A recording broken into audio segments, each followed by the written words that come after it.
Hey guys, this is Craig Migliaccio with acservicetech, and today what we're going over are how do pressure switches work in HVAC systems and also how do you troubleshoot them. In this video, we're going to run some tests on a high and low pressure switch, and I have a pressure switch that's cut apart right here, and then I'm also going to show you how to read the labels on other pressure switches. This video is sponsored by our friends over at Danfoss, and we have a link to their free eLessons down in the description section below. So pressure switches are used to control the low pressure, and in this case we have this being the low pressure switch and this one being the high pressure switch. But what they're doing is the low pressure switch is making sure to protect the compressor and also the system as a whole to make sure that there's enough refrigerant in the system, that there's not a leak or something like that, because if there is a leak, then this switch right here could shut off the compressor over at the contactor. The other thing is it protects the compressor if there's a liquid line restriction, such as over at the filter dryer or at the metering device or the strainer right in front of the metering device. And for systems that are equipped with a solenoid, possibly the solenoid is stuck in the closed position, so this provides a safety for the system. So the low pressure switch works by turning off the compressor. Basically what it's doing is it's opening up the low voltage lines that are going to the sides of the contactor, which turn the compressor on.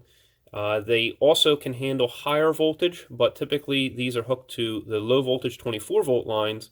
But in the case of low refrigerant pressure in the system, it's going to open up the electrical circuit, and the pressures that this opens and closes back down again are up high on the right hand side. I will be taking you in for a closer look at these pressure switches so we can go ahead and read them. But in this case, this one, they all have differentials, okay? So this one right here opens up if the pressure falls below 50 psi, and then it closes again when the pressure goes up to 70 psi. So we'll be testing that. The high pressure switch makes sure that the system basically doesn't overpressurize, and the tubing could rupture if the pressure is too high. The compressor could get damaged if the pressure is too high. And on the instance of a microchannel coil, you always have a high pressure switch, and that's just there to make sure that that aluminum microchannel coil does not have a high pressure problem. A high pressure problem occurs when you have more heat absorption than you have heat rejection.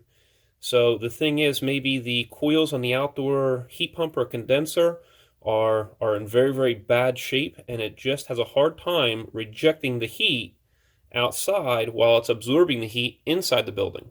Another instance of a high pressure problem is if the condenser fan or the outdoor heat pump fan stops working.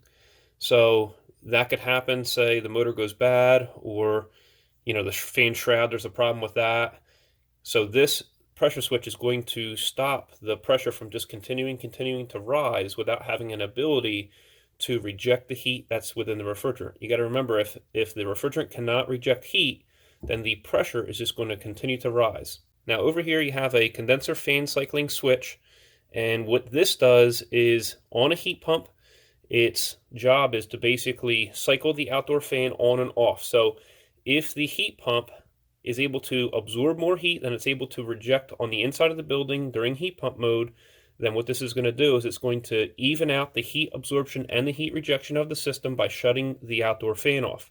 And that could happen on a day that's warmer, say it's 50 or 60 degrees, and say the indoor fan is just not able to blow enough heat, or maybe the filter's clogged in the inside of the building, maybe the blower motor stopped working. That's what that pressure switch does. So it's evening out the system by controlling when the outdoor condenser fan turns on and off, or the heat pump fan turns on and off. So I have a video on this linked in the description section below to show you how this works. Now, along with pressure switches, you also have temperature limit switches, and they may all be wired in series. Now, this one wouldn't be, because this one actually is a defrost temperature sensor, which goes and gets wired directly to the board. And if you're looking for a video on that, I have that linked in the description section below. But you could have a high temperature limit switch on the discharge pipe right next to the compressor, and it may even be wired in series with your pressure switches. So just so you know, when you're following the wiring around inside of a heat pump, or even a condenser, that's what that is. Now typically you have a high pressure and a low pressure switch, and possibly temperature switches in almost all heat pumps. So that's just there to protect the system, and a lot of them have the condenser fan cycling switch as well. So you're going to see this. So you might see 3 pressure switches on a heat pump. And on some condensers, you may have a high and a low.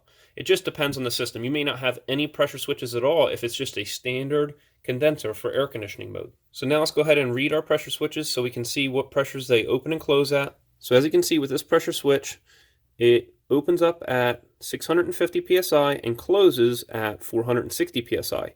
So this pressure switch right here is going to always be closed until anywhere from, say, 0 psi all the way up to 650 psi, and it's just shutting off the system in case of a high pressure problem.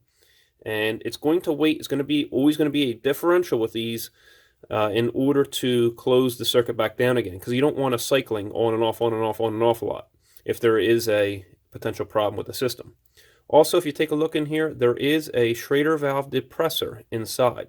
So when this hooks up to a port on a system, this particular one right here will be able to get unscrewed and a new one screwed back on without necessarily having to recover all the refrigerant. But that does not mean that all systems are like that. You really have to read that literature and know beforehand, or else you're going to have a big problem. So I would suggest recovering the refrigerant if you have to replace a pressure switch, because not all of them are going to be like this. The other thing is, you don't know if the manufacturer has put a Schrader valve in that port. I just want you to be careful when doing this, that's all. So for instance, this one right here does not have a valve core depressor. So that means that whatever port that this is hooked up to, it does not have a Schrader valve, and if this was to be unscrewed, then the refrigerant charge would come out, and that would be a big problem. So you have to recover the refrigerant on the system in order to replace a pressure switch like this. This fan cycling pressure switch does not have the pressures where it opens and closes on the outside of the pressure switch. So this one, you have to actually look up the number in order to know what pressures it opens and closes at. This one happens to have a valve core depressor in it. So this is what it looks like on the inside. You just have a diaphragm right here, kind of like at the head of the TXV. It has a diaphragm there, and it just pushes on these contacts, just like this. And that's what closes these 2 wires electrically. So when the pressure is high enough on this switch, it presses in on this contact. And if you notice, this contact looks just like a fan relay contact or even a contactor contact. But what it's going to do is when the pressure is high enough, it's going to go ahead and close these. The high pressure and the low pressure switches are built just slightly differently up here where the contacts are. So this one's harder to read, but it's 55 and 23. So right there, it's saying that at 23, it's going to go ahead and open up, and it's not going to close back down until it gets to 55 psi. So that is a low pressure switch. So now we have our 2 pressure switches that we're going to be doing our pressure test with.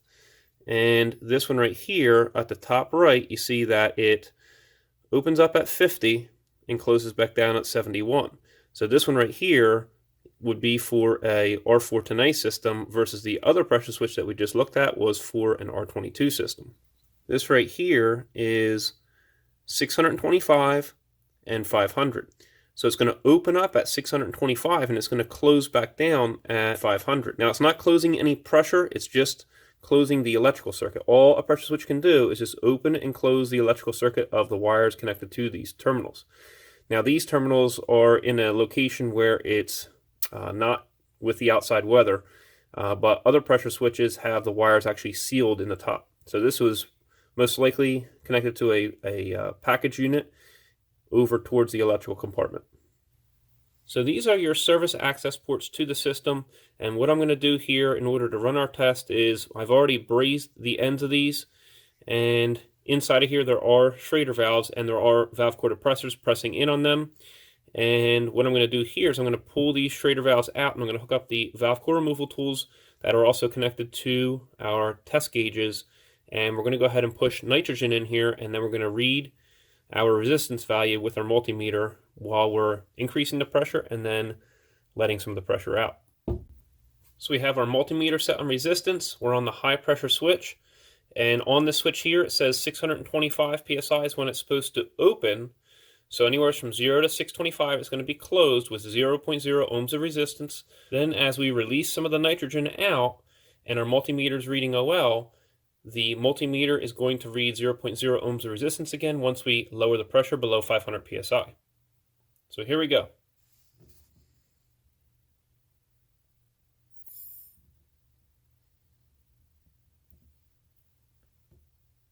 So right now we are at 575 psi. I'm going to see if I can get this to go a little slower as we increase in pressure.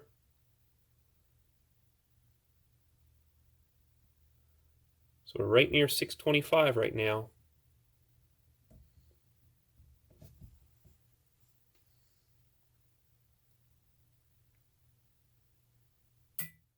There it is. So when I'm looking at this gauge straight on, it's reading 635 psi right now. I'm going to go ahead and take this hose off.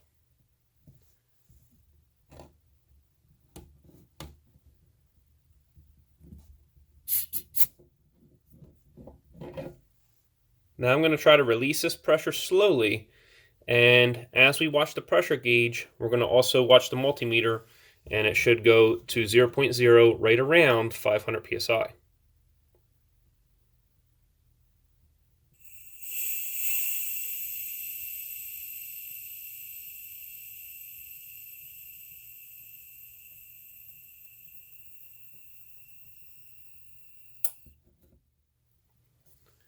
So you see it took a little bit below 500 psi in order for the pressure switch to react right there. So we were at, if I'm looking at it straight forward, about 480 psi.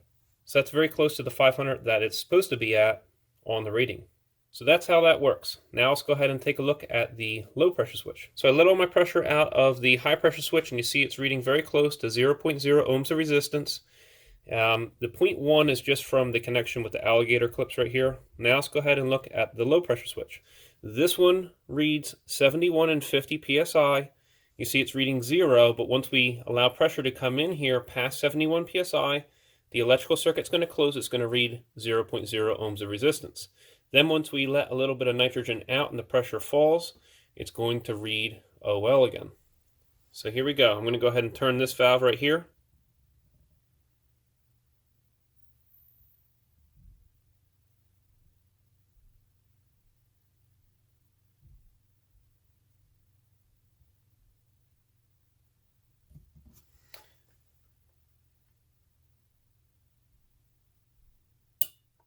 Okay, so that was actually exactly on 71 when the switch closed, so that's pretty good. Now we're going to go ahead and release some nitrogen pressure.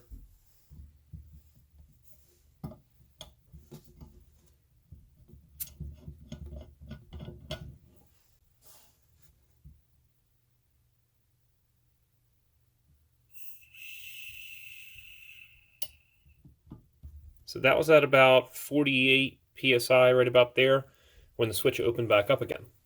So here's an example of how a high and low pressure switch would be wired in a standard condenser that did not have a control board outside. So you just have your two wires coming in from your indoor air handler or your furnace.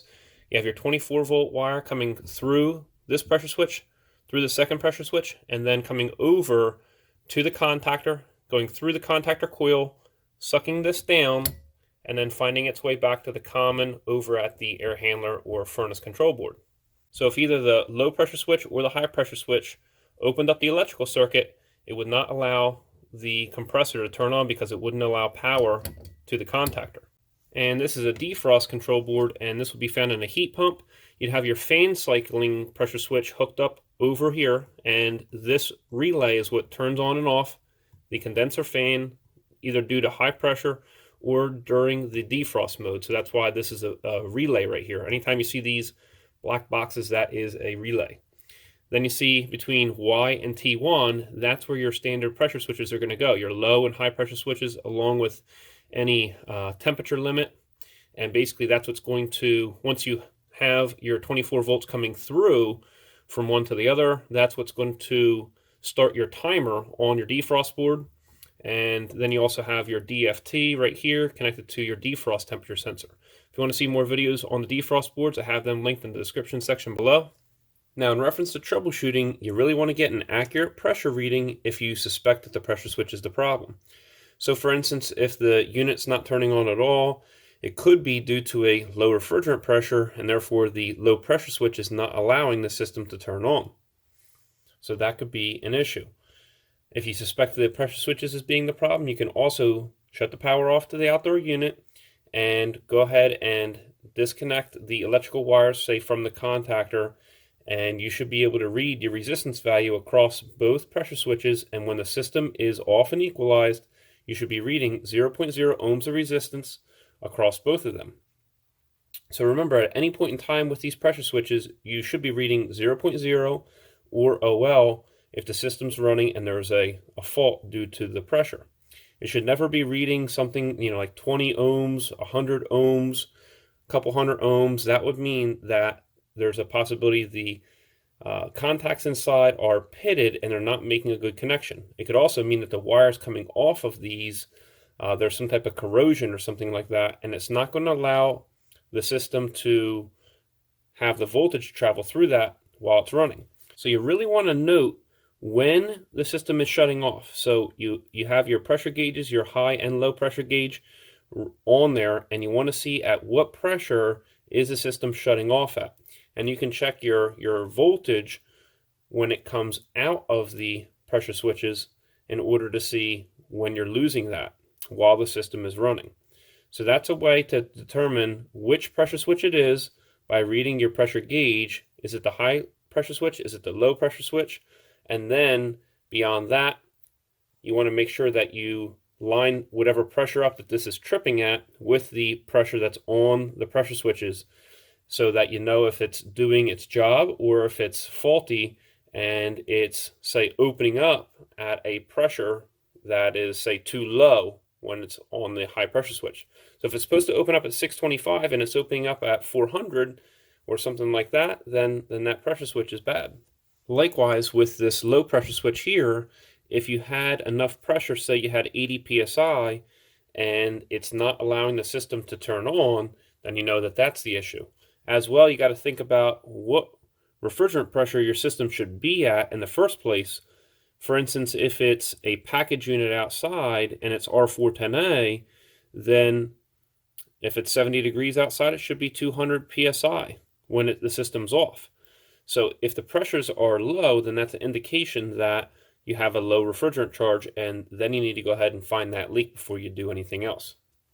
Also, so you know, if you have a low pressure switch that's not allowing the system to turn on due to a low refrigerant charge, that means that about 7/8 of the entire refrigerant charge has leaked out of that system, because when the system's off, the unit will remain at a steady pressure all the time, and it doesn't matter how much refrigerant's in it. As long as there is some liquid and vapor in the system, you're always going to have that same refrigerant pressure. So at 70 degrees for R410A, it'd be 201 psig, and it doesn't matter how much refrigerant's in the system, it's always going to be 201 psig, as long as there's liquid left. But if you lose so much refrigerant that there's no liquid left, then the vapor pressure will be by itself, and then it will start to fall, signaling a very, very large refrigerant leak. So that refrigerant leak would definitely have to get dealt with.